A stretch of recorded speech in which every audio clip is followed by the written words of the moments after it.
Baron Bullshyster. Sun's not gone past the yard arm, so we haven't got any pink gin on this one. But what are you doing? What are you doing here, Baron? Well, bit of a toilet catastrophe. Yeah, but that's what we got today. We've got a bit of a privy problem for you.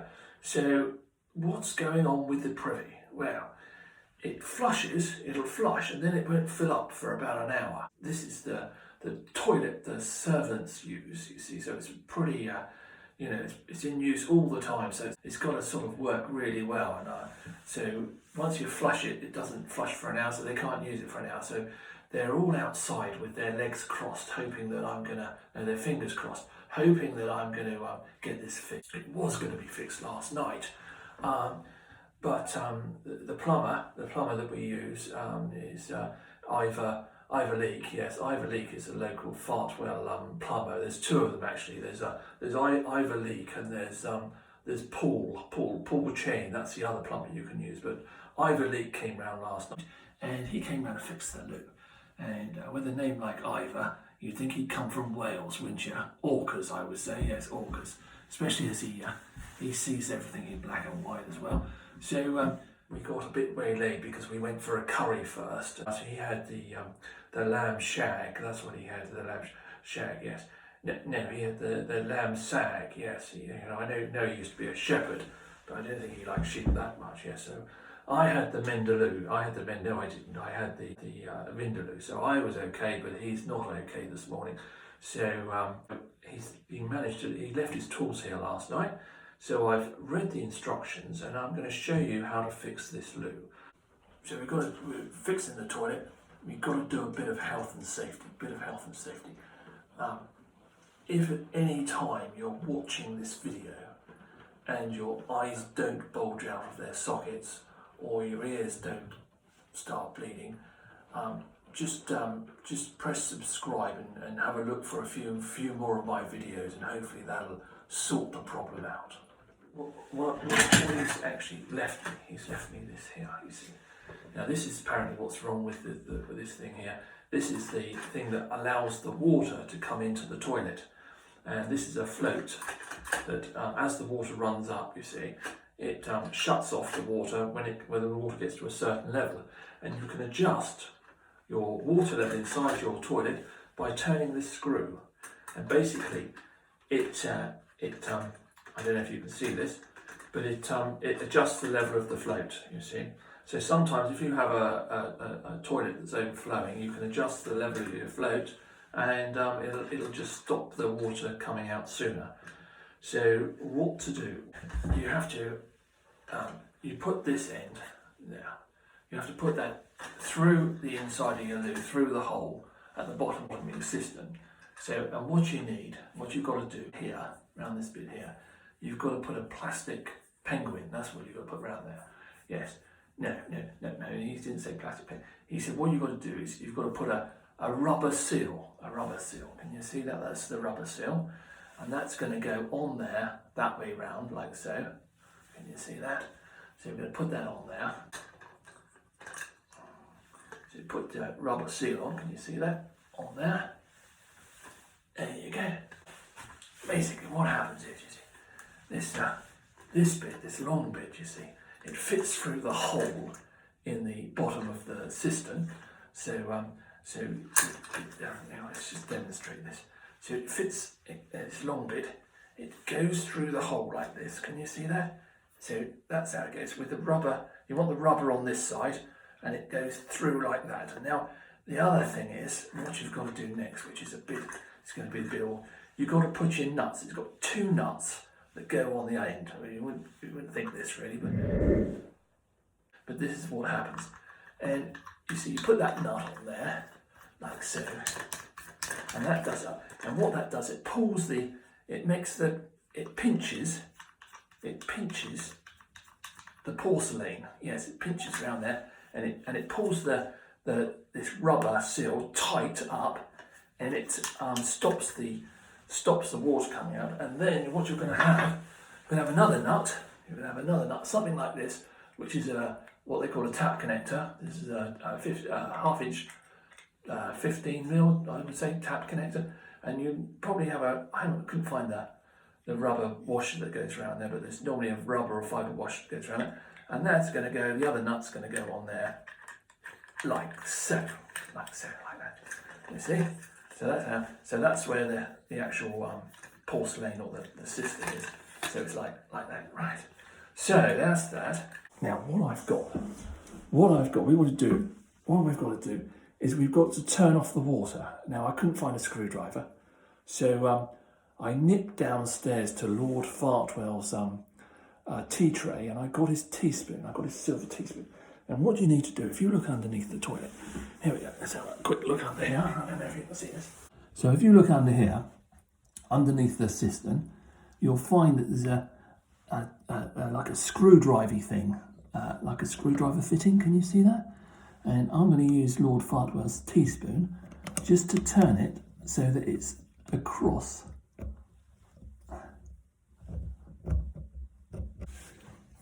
There you are. I don't know if we can see that. Can we see that?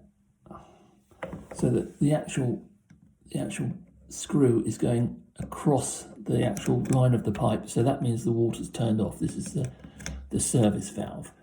Right. So after doing that, what you need to do really after you've used Lord Fartwell's spoon to do that, it might be a bit dirty. So what I do is just give it a quick wash off in there. There you know. Otherwise, when I put this spoon back on his tea tray, you know, it might taste of something a bit nasty. So always wash it off after you've used his spoon for something like that. So what to do next? So back to this. So this particular toilet, you've got to what you have to do now, you turn the water off. You have to flush the toilet and get all the water, because it's filled up with water. You see. And if we undo the nut underneath, all the water will pour out. So what you need to do, you need to flush the toilet and get rid of the water. So there we go. There you go. So it's not, obviously there's no water filling up inside, but what we'll probably find is that in the base of here, there'll probably be a little bit of water left. So when we undo the nut underneath, the water's going to come out. So obviously get some rag or something and to dry it up, or you might be able to get a wet and dry hoover down inside, just hoover the water out before you actually take the toilet apart. But anyway, so this one here, look, most times you just lift the lid off, but this one here is an unscrew. You unscrew it. So there you go. You unscrew the push button. You take your lid off. You see. So back underneath the loo, right, now, got the camera around the right way now. So yeah, obviously this was the service valve that we turned off with the spoon. So that goes across the pipe's going up and down. This is going across, and underneath here it's a bit filthy. The old maid hasn't been doing her job properly. So this one is for the actual nut that does the I showed you the secondary nut which connects the water to the valve that we're using. So we'll undo that first, you see, and you can see that this one here, it's got a plastic thread on it. So this is not as good a quality as the one that we're going to fix. No, so I know a lot of people would say we can only all you need to do is change the washer, Baron, but the trouble is, if you just bring a new washer and you think it's going to, you've got the right one, then chances are you haven't, and you're going to have to find that you're going to have to go back and change the washer. So always, it's best if you're going to go and mend one of these toilets, is actually have see, there's the rubber washer I was talking about. There it is there. See, which fits up tight against here.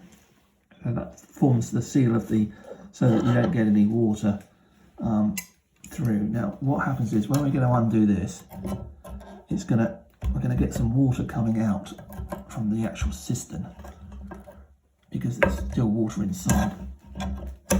Like I said,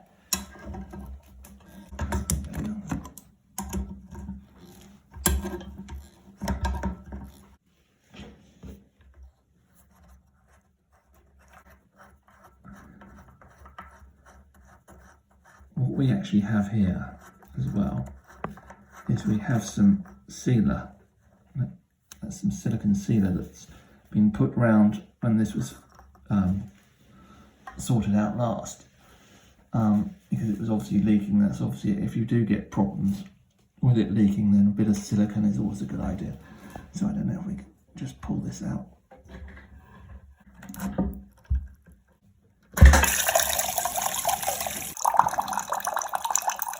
Some of the water that was left in the system that's just draining off there.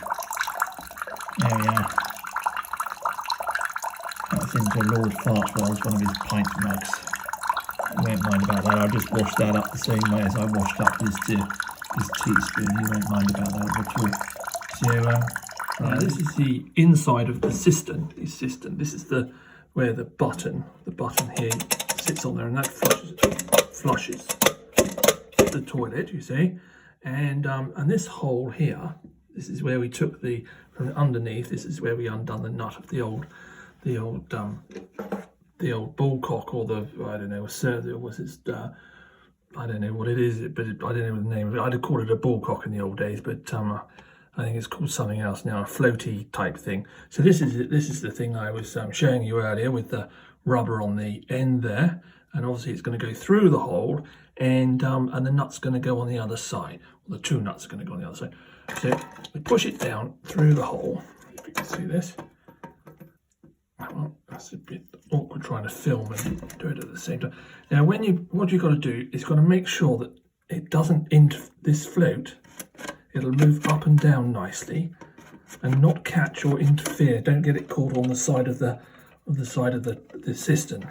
So we're back underneath. We've poked it through the hole, and what we're going to do, we're going to put the nut on this first nut, and we're going to do this up. Make sure you don't get it on cross-threaded.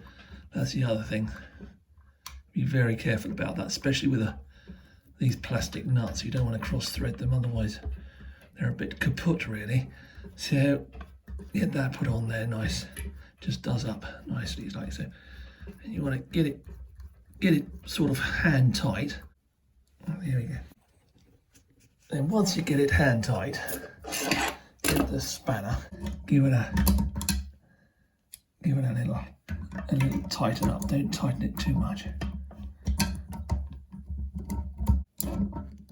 There we go. I think that's probably tight enough. Now, once we've got that on there like so, what do we have to do? We have to put the tap connector back onto here. So this is the rubber here, which makes the seal, and this is the nut that is obviously going to screw up on here. So let's get that put on there like so. There we go, you can see the rubber. Then we'll do this back up. So just do that up, get it hand tight. And then give it a 3/4 turn or something like that. Like so. And you obviously don't want to do it up too tight, otherwise you'll split the rubber. So you don't want to do that. So if it does leak, this here, you might be able to just need an extra turn or something on there, or maybe an extra turn on there if you're troubleshooting later. So I think that's it. So we just turn on the, we're going to turn the water on, okay? So let's just do that. So you can see the water filling up the cistern. And what happens is, this arm lifts up, like I said, and it'll turn the water off, see, as it fills. So there you go. So we're just going to put the top back on. Just check it. There we are. Put the top back on, like so. We'll screw the flush back down. Now I've screwed it. Right, once you've got this, then you've got to test it, and you press the button. Bob's your uncle. Yes. So the moral of that story is, if you've got a privy problem, don't take your plumber out for a curry, okay? Otherwise you'll be fixing the loo yourself. So that's it. So toodaloo for now, everybody. Cheers.